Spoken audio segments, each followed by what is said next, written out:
All right, let's jump right in. We're digging into the brand new 2025 DORA Report, which is all about how AI is shaking up software development. And really, it's tackling the one question every single tech leader is asking right now. After a whole year of hype and massive adoption, is AI actually working? Okay, so to figure out where we are now, we've got to rewind a little. Last year's report, it dropped a total bombshell, what Gene Kim famously called the DORA 2024 anomaly. The data was basically saying that the more teams used AI, the worse their speed and their stability got. I mean, it made no sense. It was a complete head-scratcher. And that brings us right up to today, to the big question for this year. Did the industry solve that mystery? Has AI finally flipped from being a hindrance to a help? Well, the answer is a super fascinating yes. But, and trust me, that but is where the real story is. So how did the industry respond to that big mystery? Well, they basically doubled down. I mean, before we even look at the results, you have to get your head around the sheer scale of AI adoption in just the last year. This isn't some niche tool for early adopters anymore. Get this, a staggering 95% of technology professionals now say they're using AI at work. That's up from 90% in the last report. So yeah, it's pretty safe to say AI in software development is now the standard, not the exception. It's everywhere. But here's the thing, right? Just because everyone's using it, that doesn't mean everyone is succeeding with it. Not even close. When you actually look at the outcomes, the picture gets, well, a lot more complicated. And here we go. This is the core of the new puzzle. Just look at this data. AI is a huge win for the stuff an individual developer can control. You know, their personal effectiveness, the quality of their code. That's all positive.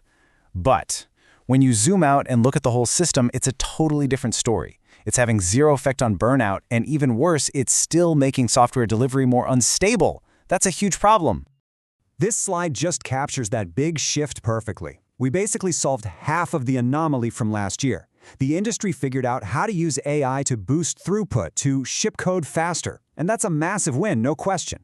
But that instability problem, it's still here. It's like we're pressing the accelerator, but the whole car is starting to shake. So, what's going on? Why are we getting faster but also shakier?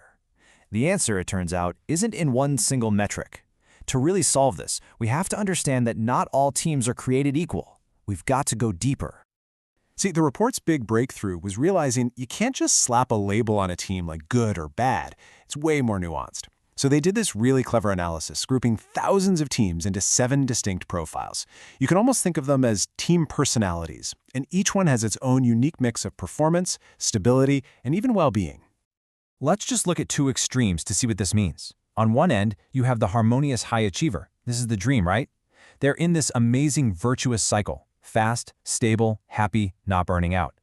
But then on the other end, you've got the constrained by process team. Their systems are technically fine, but they are just trapped in red tape and bogged down by inefficient processes, and it's leading to total burnout. Now, imagine giving both of those teams the exact same AI tool. You're going to get wildly different results. And this is such a powerful question to turn back on yourself. Which of these 7 profiles best describes your team? Are you one of those high achievers, or are you stuck in a legacy bottleneck, or totally constrained by process? Just knowing where you are is the absolute first step to figuring out how AI can actually help you instead of hurt you. And thinking about that question, it leads us to the single most important insight of this entire report. Seriously, if you remember just one thing from this whole explainer, make it this. The reason AI helps some teams and hurts others, it has almost nothing to do with the tool itself. This is it, the big idea. Successful AI adoption is a systems problem, not a tools problem. AI is a mirror. It doesn't create new problems. It just gives you a brutally honest, high-definition reflection of the health of your organization. Buying a fancy new AI tool is just like polishing the mirror. Sure, it makes the reflection clearer, but it doesn't change the messy room you see in it. The real work is fixing the system that's being reflected. Okay, so how do you actually start fixing that system? Well, the first pillar is something called platform engineering. Just think of it like building paved roads for your developers. Instead of letting every single person struggle with the same technical complexity over and over, you provide a stable, self-service platform so they can move fast without breaking things. This directly tackles that nagging instability problem we keep seeing. And the second pillar is value stream management, or VSM. This is all about answering one simple question. Are we just busy, or are we actually making progress? See, AI makes it incredibly easy to generate a ton of code really fast. VSM is what makes sure all that speed is actually delivering value to customers and not just piling up in some bottleneck somewhere else down the line.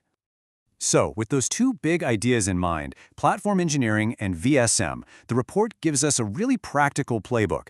It's great because it doesn't just diagnose the problem, it offers a clear model for what success with AI actually looks like. And here they are, the 7 DORA AI capabilities. You can think of these as the fundamental ingredients for a healthy system. You'll see they range from very technical practices, like strong version control, to more cultural things, like having a user focus. And here's the key. When you have these things in place, AI stops being just a mirror reflecting your problems and starts being a true multiplier for your strengths. Let's just zoom in on one of these because it's a total showstopper: user-centric focus. The report found that without a relentless focus on the user, AI adoption can actually harm team performance. You can be moving at light speed, but if you're not focused on what your users actually need, you're just speeding in the completely wrong direction. All right, let's bring this all home. It all comes back to that one really powerful idea that just defines this entire report. This is the takeaway. AI functions as both a mirror and a multiplier.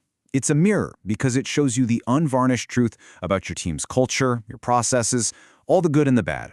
But it's also a multiplier. It will amplify whatever it sees.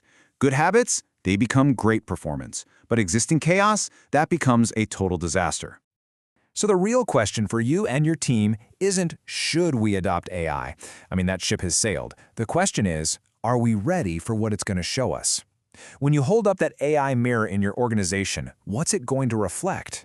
Answering that, honestly, is the first real step towards success.